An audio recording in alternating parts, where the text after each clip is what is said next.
Welcome back to Academic Reports in English. So far we've looked at the overall organisation of a report, and in the last lesson we looked at the first paragraph, which is the introduction. In this lesson we'll switch and go to the last paragraph of our report, the conclusion. So let's get to it. The conclusion is the last paragraph of an academic report, and it has a number of different purposes. These include signalling the end of the report, summarising the main issues, and suggesting a future issue. Let's look at each of these in turn. For a short report, and by short I mean probably less than 1,000 words, a conclusion will usually have two main parts. The first part is a short phrase which signals or shows that this is the conclusion. And some of these short phrases could be, of course, in conclusion. Others include finally, or in sum, or in summary. The second and the main part of a conclusion is a summary of the main parts of your report. In this way, it kind of repeats the thesis statement which you wrote in the introduction, although you shouldn't write it using exactly the same words.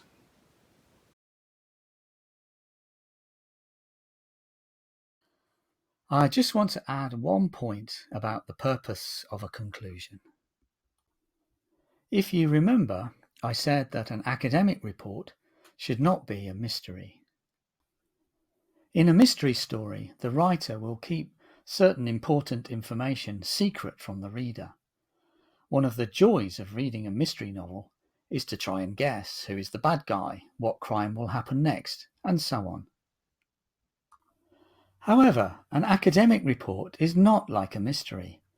There should be no surprises, and everything needs to be explained as clearly as possible from the very beginning. And so, there should be no new information in the conclusion. There should be no new ideas, because if there are, they will need to be explained in detail.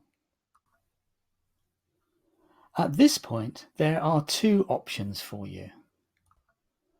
First, you can give up writing the new idea because it does not fit in the conclusion. A second way is to go back to your body paragraphs and see whether you can include this new information there. In either case, you cannot include the new information in the conclusion. The third possible purpose for a conclusion will happen in a longer essay, so over 1,000 words. Here you might leave some kind of final comment which leaves the reader with something to think about or to reflect on. This is most commonly a suggestion for some future research in your topic area.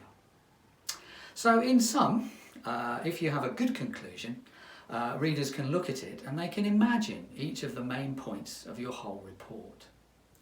This is why many students just look at the conclusion of a piece of academic writing.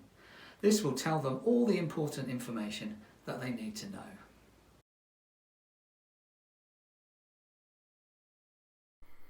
Here is our conclusion. Let me just read it out.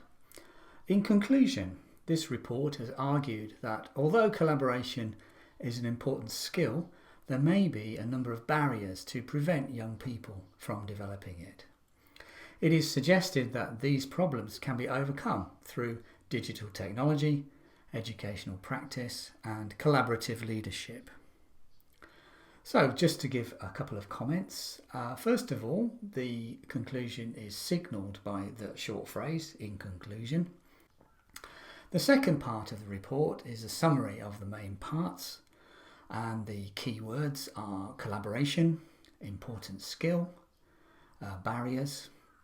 And then the last sentence shows that these problems that have been mentioned, there are some solutions to these problems.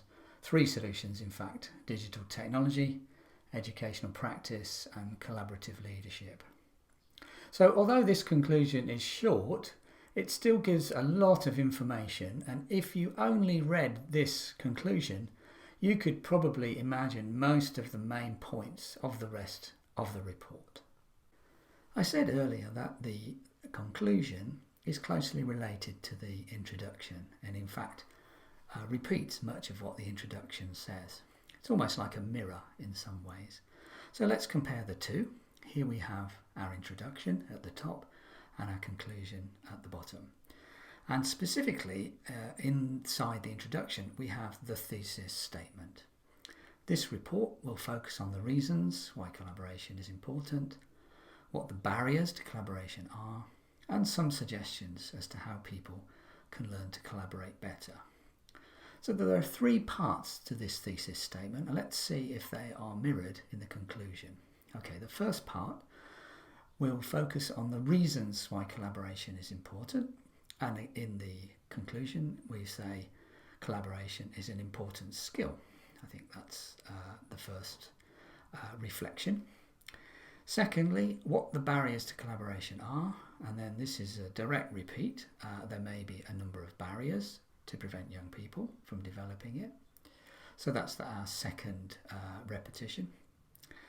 And the third topic is there are some suggestions as to how people can learn to collaborate better. And in the conclusion it says it is suggested, sort of almost direct repetition, that these problems can be overcome in three ways.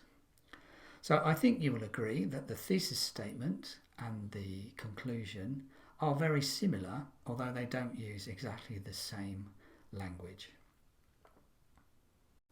One interesting difference between the introduction and the conclusion is in terms of the verb tense. The introduction says this report will focus on reasons, but in the conclusion it says this report has argued. So we can see that one is looking forward and one is looking back.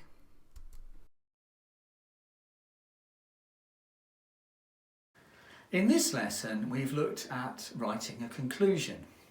In the conclusion the main purpose is to give a short summary of your report.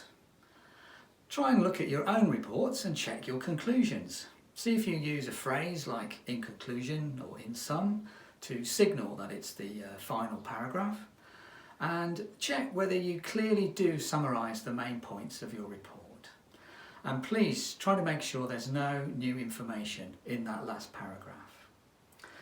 In our next lesson we look at how you can support the arguments that you make in your report through the use of references. Thank you.